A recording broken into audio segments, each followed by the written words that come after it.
பிரியமான சகோதர சகோதரி, இந்த நாள் வாக்குத்தத்த வசனங்கள் சங்கீதம் 61 ஃபர்ஸ்ட் படிக்கிறோம். தேவரே, நான் கூப்பிடுறதை கேட்டு என் விண்ணப்பத்தை கவனியும். இந்த நாள் சொல்லப்பட்டிருக்குது. தேவரே, நான் கூப்பிடுகிறேன், நான் கூப்பிடுறதை கேட்டு என் விண்ணப்பத்துக்கு கவனி அப்படின்னு சொல்லி கேட்குறார். தாவீது கேட்குறார். இந்த நாள் நம்மளும் ஆண்டவர் சமூகத்தில், ஆண்டவரே எங்களோட கூக்குரலை கேளுங்க ஆண்டவரே, எங்கள் விண்ணப்பத்துக்கு நீங்கள் என்ன பண்ண கவனிங்க ஆண்டவரேன்னு சொல்லி நம்ம ஏசப்படத்தில் கேட்கும்போது நம்மளுக்கு செய்வாரா. இந்த நாள் கேட்குற சகோதர சகோதரிகளே, வாலிப பிள்ளைகளே, வாலிப பசங்களே, உங்களுக்கு ஏதாவது தேவையான இருந்தாலும், எந்த பிரச்சனை இருந்தாலும் நீங்கள் என்ன பண்ணீங்க, உங்களுக்கு ஃப்ரெண்ட்ஸில் எடுத்து சொல்லுவீங்க, உங்களோட அப்பா அம்மா இடத்துல சொல்லுவீங்க, சொல்ல முடிஞ்சால் சொல்லுவீங்க, இல்லைனா சொல்ல முடியாது. அந்த சமயத்தில் நீங்கள் என்ன பண்ணலாம், யார்கிட்ட கேட்கலாம், இயேசு கிறிஸ்துவ இடத்துல கேட்கலாம். இப்படி ஃப்ரெண்ட்ஸ்கிட்ட எப்படி பேசுகிறோமோ அதே போல் இயேசு கிறிஸ்துவ இடத்துல நம்ம பேசலாம். நம்மளுடைய கஷ்டத்தை, நம்மளோட ப்ராப்ளத்தை அவர்கிட்ட ஷேர் பண்ணலாம். எப்படி ஷேர் பண்ணலாம்? இந்த வசனம் சொல்லப்பட்டிருக்குது. தேவரே, நான் என் கூக்குரலை கேட்டு நீர் என் விண்ணப்பத்துக்கு கவனியும். இங்கே சொல்லப்பட்டிருக்குது. ஆண்டவரே, எங்களோட கூக்குரலை கேளும், எங்களோட விண்ணப்பத்துக்கு கவனியும் அப்படின்னு சொல்லி ஆண்டவர் இடத்துல நம்ம ஷேர் பண்ண முடியும். இந்த நாள் உங்களுக்கு ஏதாவது ஒரு ப்ராப்ளம் இருந்தால், வேலையில் இல்லை நம்ம காலேஜில் ஸ்கூலில் இது மாதிரி நம்ம வேலை, அந்த மாதிரி வீட்டில் எந்த ப்ராப்ளம் சகோதரிகளுக்கோ வாலிப பிள்ளைகளுக்கோ யாருக்காக இருந்தாலும் அவங்க நம்ம இடத்துல சொல்லணும். முதலாவது தேவனிடத்தில் நம்ம தெரியப்படுத்தலாம்.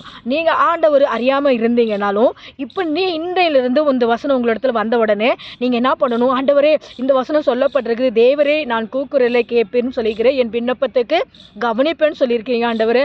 நாங்கள் இந்த நாளிலிருந்து நாங்கள் என்ன பண்ணுறோம் ஆண்டவரே, உமக்காக நாங்கள் எங்களோட கஷ்டத்தை ஷேர் பண்ணுறோம் ஆண்டவரே, எங்களோட கஷ்டத்தை மாற்றுங்க ஆண்டவரே அப்படின்னு சொல்லி நம்ம கேட்கும்போது கர்த்தர் செய்வார்.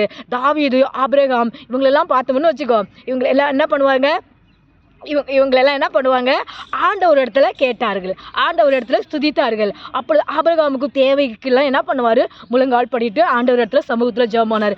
மரியாதை பார்க்குறோம். மரியாதை என்ன பண்ணுறாங்க, ஆண்டவர் இடத்துல ஜெபம் பண்ணாங்க. அந்த ஜெபம் பண்ணதுனால தான் இயேசு கிறிஸ்துவே அந்த அம்மா வயத்தில் பிறந்தார். எப்படி பிறந்தார்? அவர் கன்னியாக இருந்த உடனே அந்த அம்மா நல்லா ஜெபிக்கிறவங்களா இருந்தாங்க, ஆண்டவர் மேல் பிரியமாக இருந்தவங்களா இருந்தாங்க, ஆண்டவருக்கு உண்மையாக இருந்தாங்க. அதனால தான் கண்ணின் வயிற்றில், மரியாங்கிற வயிற்றில் ஆண்டவருக்கு இயேசு கிறிஸ்து தூதனானவன் வந்து நின்று என்ன பண்ணாரு, இந்த நாள் தேவனோட தூதர் உன்னிடத்தில் வந்து நீ என்ன பண்ணுவ, பரிசுத்த ஆவியினால் ஒரு குமாரனை பெறுவாய் அப்படின்னு ஒரு விண்ணப்பத்தை கொடுத்தாரு. அதே போல நம்மளும் இந்த நாள் கேட்குற ஒவ்வொரு சகோதர வாலிப பிள்ளைங்கள், வாலிப பசங்களா இருந்தாலும் இந்த நாள் நீங்க என்ன பண்ணுங்க, அதே போல உங்களோட வாழ்க்கையை அர்ப்பணிங்க.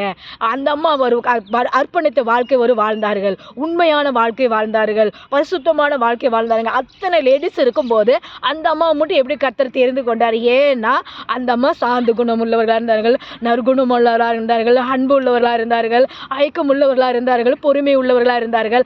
அதுபோல் நீங்கள் ஒவ்வொரு வாலிப பிள்ளைகளும் வாலிப சகோதரனும் அதே போல் நம்மளும் வாழணும் ஆண்டவரேன்னு சொல்லி நீங்கள் கேளுங்க. இந்த நாள் வசனம் என்ன சொல்லப்பட்டிருக்குது, தேவரே என் கூக்குரலை கேட்டு என் விண்ணப்பத்துக்கு கவனியும்.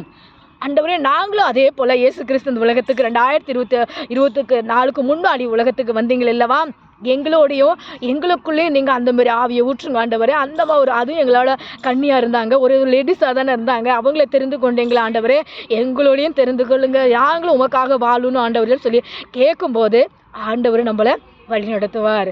இந்த வசனத்தை கேட்ட உடனே உங்களுக்குள்ள ஒரு மாற்றம் உண்டாகணும், ஒரு புத்துணர்ச்சி உண்டாகணும். கர்த்தர் உங்களோடு கூட இருப்பாராக. ஆமென். God bless you everyone. Praise the Lord.